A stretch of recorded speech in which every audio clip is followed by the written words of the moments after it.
Apakah benar di zaman ini tidak ada peperangan? Sebelum menjawab pertanyaan tersebut, sekedar mengingatkan bahwa ada 7 jenis perang. 1 perang kombatan dan 6 lainnya perang non-kombatan alias tidak menggunakan senjata berdil. Ada economic war, biology war, technology war, informatical war, dan ideology war. Keenam perang tersebut adalah perang-perang non-kombatan alias bukan pakai tembakan, bukan pakai bedil, perang zaman modern. Lalu kita balik ke pertanyaan awal.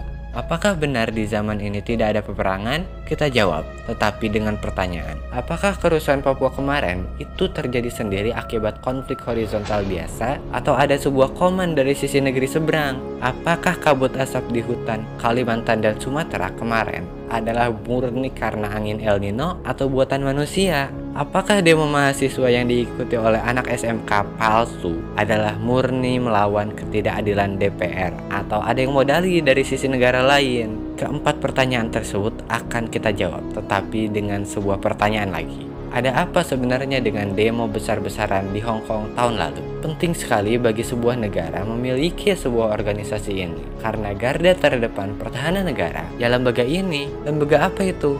Yes, benar, intelijen. Apa intelijen itu? Apa sih tugas intelijen itu?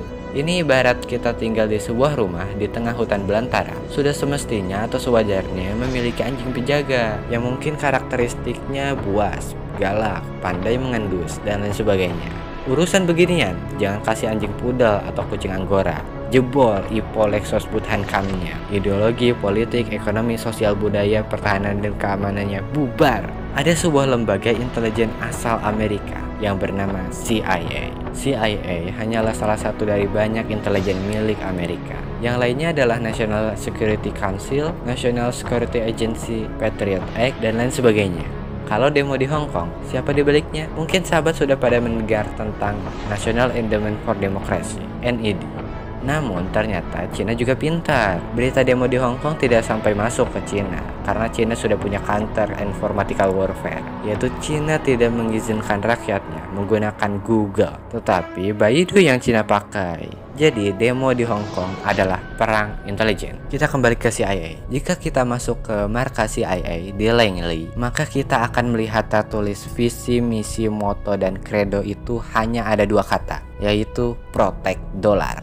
Mulai kebayang, bahkan CIA sering melakukan simulasi perang ekonomi dengan jurus economic hitman. Memang kejam, sangat kejam. Bukan sebuah rahasia lagi bahwa CIA adalah sebuah lembaga yang sering menggulingkan pemerintahan yang sah di atas dunia ini. Contoh ketika Presiden Iran melakukan nasionalisasi anti produk Amerika, maka bawaannya ingin ganti rezim. Diguncang langsung demo besar-besaran. Bener deh, ada beberapa cara CIA yang termudah untuk menggulingkan sebuah pemerintahan yang sah. Yang pertama, dan ini yang paling mudah, yaitu dengan cara memodali, alias Amerika membayar orang-orang yang demo tersebut. Yang kedua, menggunakan proxy war, adu domba dengan informatical warfare, giring dengan opini di media. Tetapi ada salah satu pejabat pertahanan di Amerika pernah mengatakan bahwa lebih mudah membeli reporter daripada harus membeli sebuah beritanya. Mungkin cukup sampai sini bahasan CIA. Lalu pertanyaan keempat yang awal, bagaimana? Kerusuhan Papua itu konflik horizontal antara Papua dengan Surabaya, antara sekelompok orang yang menyatakan tidak suka karena dikatakan hewan dan lain sebagainya, atau itu adalah konflik antar negara karena angka 51% saham Freeport menginjakkan negara adik kuasa?